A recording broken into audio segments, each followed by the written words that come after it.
a 5,000 IU vial of HcG. As you'll see here, we have everything that we need. We have the rubbing alcohol to keep things clean.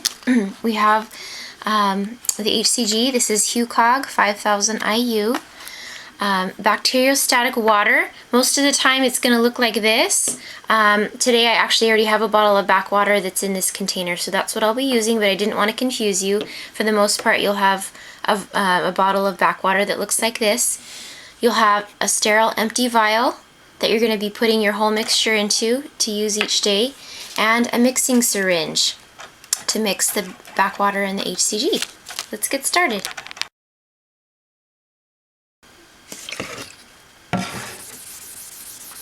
So here we have my bottle of backwater.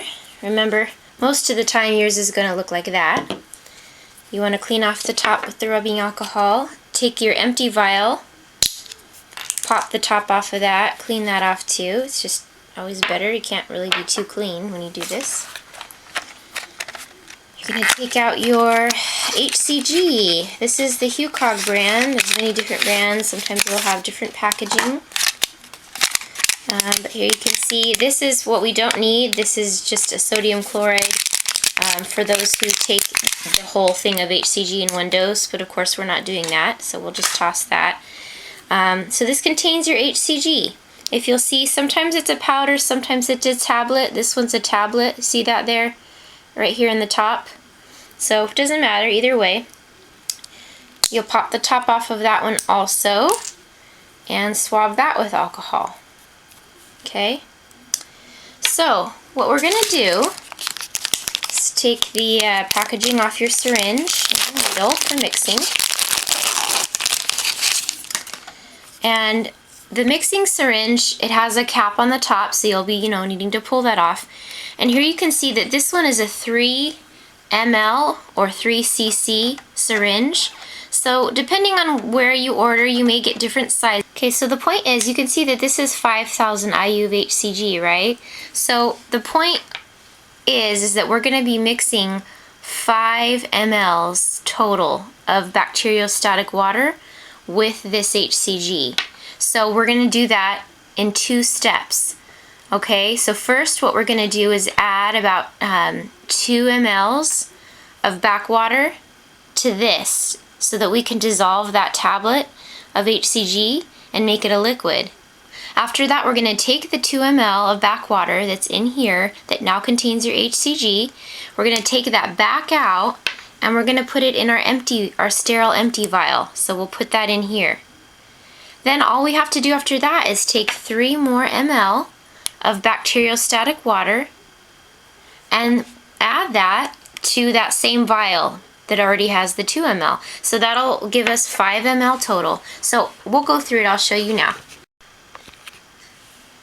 Okay, so we're just going to take the cap off of the mixing syringe. Now notice, it's very easy to take the whole thing off with the needle too, because the needle is actually twisted on, so you're going to have to actually pull a little bit to get the cap off. Alright, so we're going to take our bacteriostatic water that usually will probably be in a bottle like this with a pink top. And we're going to pull out 2 mLs.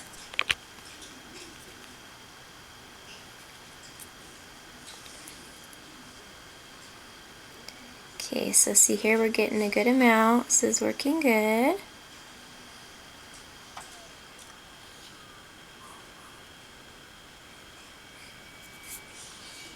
Okay, so I'm hitting the 2 mark now. There's a small bubble, not really big, so I'll probably just pull a teensy bit more. And then all you do is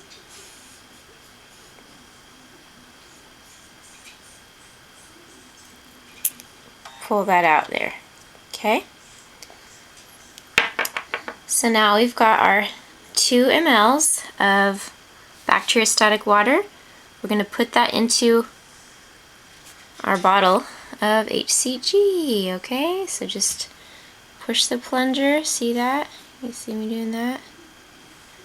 Just push that in there.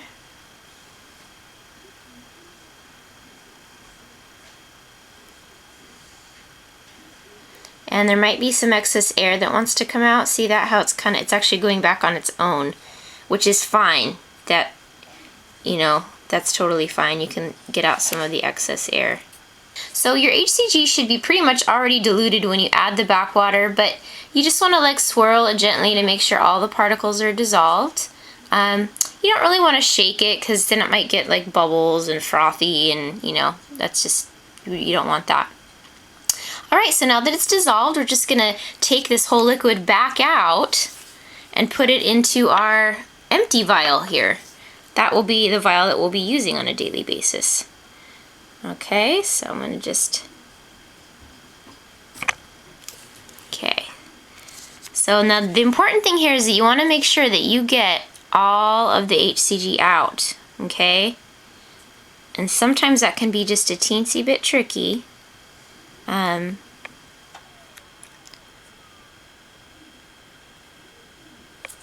Alright, so if you can see, my needle's all the way at the bottom. I don't know if you can see that. I'm moving it around for you to see. So I'm making sure that I pull up every last drop of HCG that's in there, okay? So you're going to need to really look closely at it. And you know, so then you pull your needle out. And if you think there's any you missed, you can always just stick the syringe back in there and try to pull up the last bit. So now we'll stick this into our empty vial. And I just tip the needle against the glass, that way it just kind of glides in. See? There you go. So I put that in there. So far we've got in this bottle 2 ml of backwater and our HCG, right? So I'm just going to take a look real quick at my empty bottle of HCG and make sure that I got everything.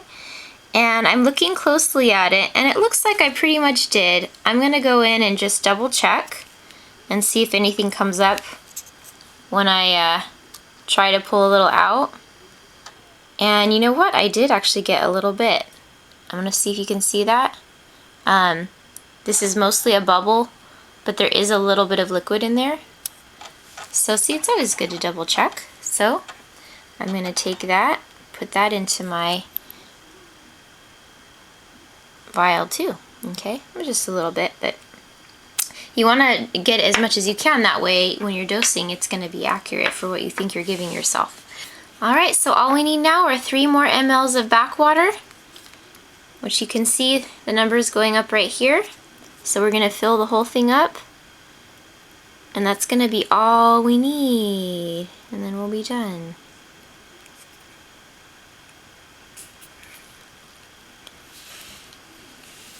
Sometimes you maybe see me sticking it upside down. Just depends on how long your mixing needle is. Sometimes depending on the kit you get, it'll be different. Now see here, I'm getting a little too much air, so I'm going to do it again. I'm going to make it so the needle's not sticking out too far. There we go, that's better.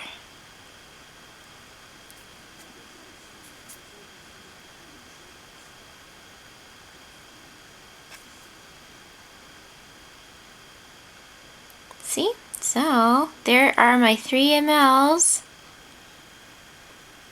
Okay, and then you just add that last 3 mLs to your mixing vial that has your HCG. See me pushing that in.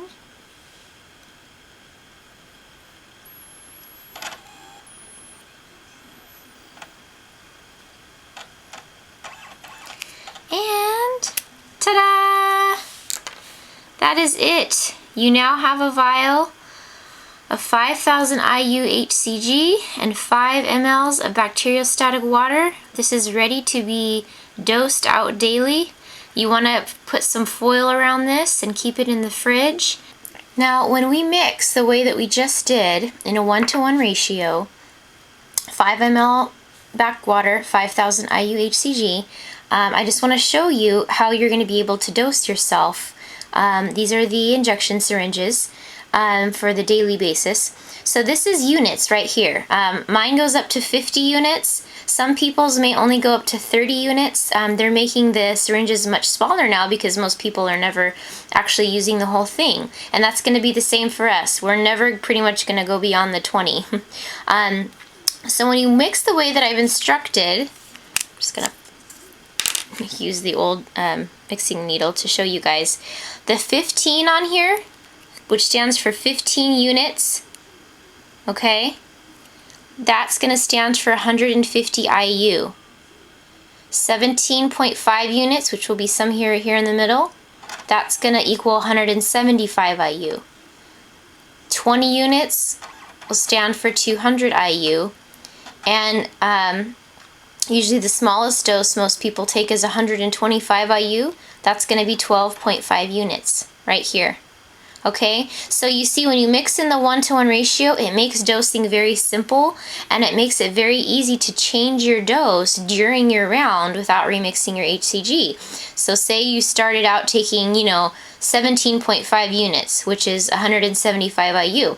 But, 10 days into your round, you're starting to feel pretty hungry, and you feel like you've got an idea that you probably need to lower your dose. All you do is the next day you would drop it to, 15 units if you wanted to try 150 IU. So that's why it's really nice to mix this way, because you can just easily adjust your dose.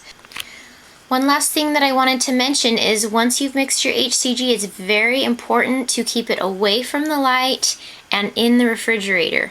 So cover it with some foil. Keep it in the fridge. It's even suggested that you don't keep it in the door of the fridge. Apparently, the door of the fridge is not as cool as the main part. So anyway, it's just good to keep it, only pull it out to do your shot, once a day, and then put it right back. Just keep it nice and cold so its viability stays.